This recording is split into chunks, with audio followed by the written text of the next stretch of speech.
Hello everyone, welcome back. My name is Connor, and if you're new here, I am testing Ice Clips, which is my product. You can check it out at creatorsnode.com. Anyways, you can see I have a cool little setup here, a testing rig if you will. Got the treadmill, fan, and Onewheel, and I put it all in an incline.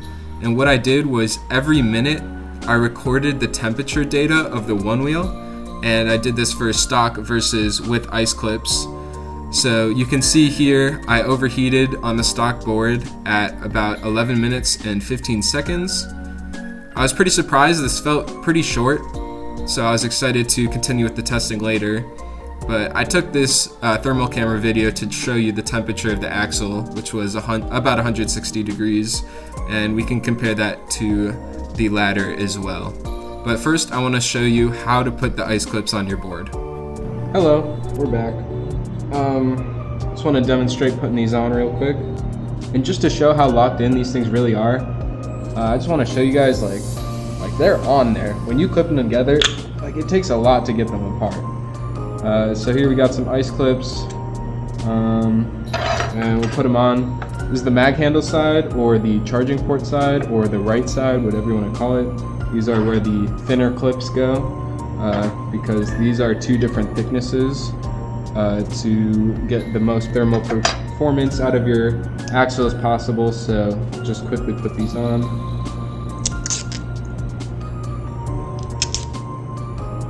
So how you put these on is you slide the first one in, you press it against the axle here, and you want to make sure you're pulling it towards yourself so that it's not scraping against this hub. Just press that on nice and firm, make sure you're pulling it towards yourself a little, and then all you got to do is slide the second one in like so, and then latch it on the bottom, keep pulling it towards yourself, and then just get the pliers. Needle nose will work just fine. Get these fastened on the ridge here, and then squeeze together.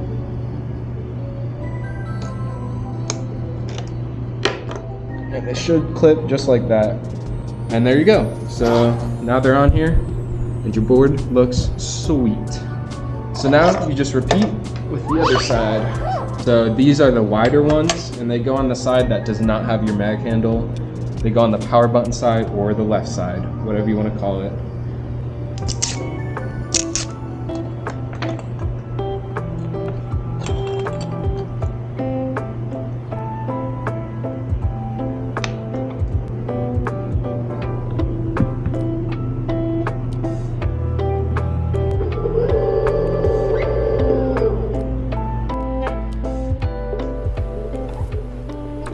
And we're off. On to phase 2 of the test. I have the Ice Clips on the board.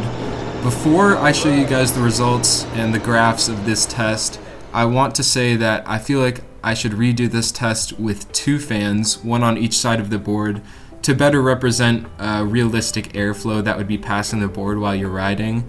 I think that this wasn't the best representation of that.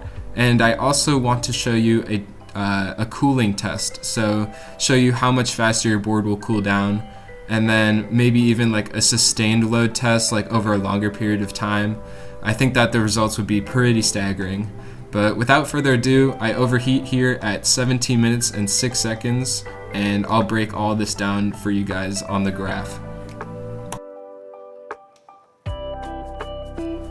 So the first thing I want to highlight is at one point there was a 30.8 degree difference in this test. That is absolutely massive, and I think it would only get larger if I added more airflow and let the test run for a longer amount of time. And I truly think if you want to increase the longevity of your board, that you need to buy this product, especially if you're riding hard and going to races. The last thing I want to point out is how much time it took for the Ice Clips to overheat versus stock. There was a 5 minute and 51 second difference, which over a 17.1 minute period, that is about 34.4% longer. I feel like that's going to be what gets you over the last hill in your race, leaves you stranded in the middle of the woods, or allows you to set your new Strava record. So I think you guys should check it out. Once again, creatorsnode.com. These things really do work. Alright, see ya.